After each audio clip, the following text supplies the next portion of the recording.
Hello, this video is about automorphisms.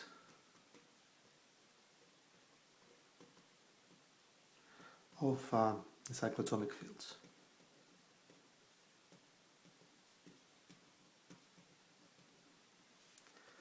Cyclotomic fields are results of attaching all roots of degree n, complex roots of 1, to the rationals.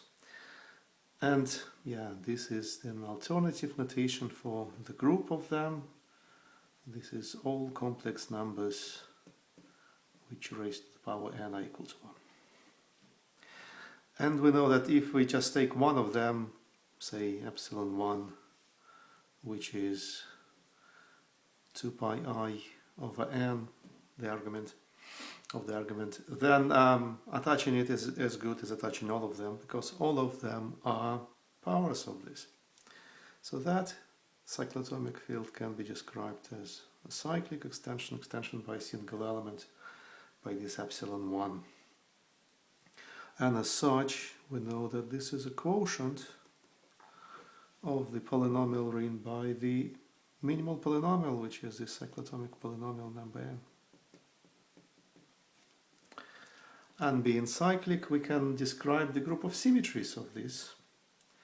So the group of symmetries are labeled symmetries of this field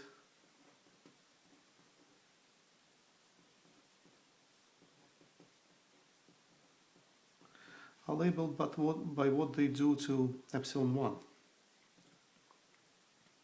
So what can they do with epsilon 1? Well, we know that the result is supposed to be the root of this cyclotomic polynomial. The cyclotomic polynomial is a divisor of the polynomial t to the n minus 1. So in particular, it should be the root of this polynomial. So what we say is this image has to be another root of degree n. Well, it is again obvious, because this epsilon 1 before applying homomorphism raised to the power n is equal to 1, so after applying the homomorphism it will still be satisfying this condition. All roots are powers of, say, this chosen primitive root. So we can describe effectively all our possible symmetries by what they do to this very special number, and that's what they have to do. And the final step is to see what these powers can be. Well, we still have to see a root of the cyclotomic, and roots of the cyclotomic, by the definition, are primitive.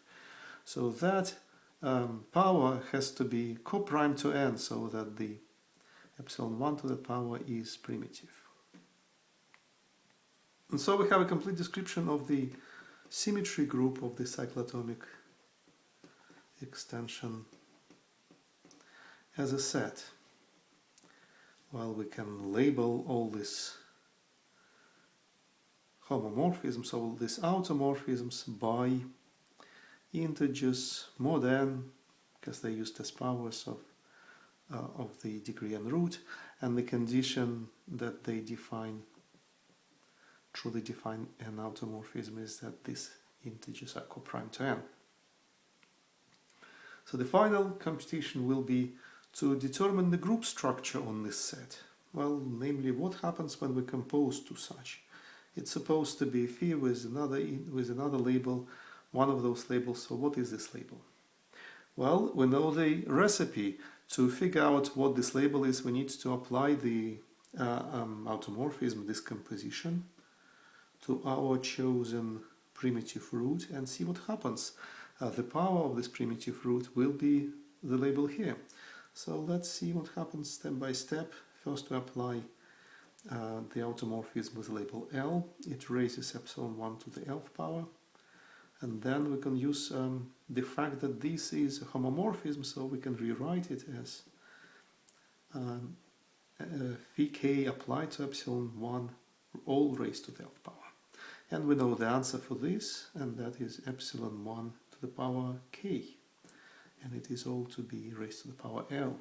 So the final answer is that the combined power k times L is the exponent of our primitive root. And that is the label for the composition.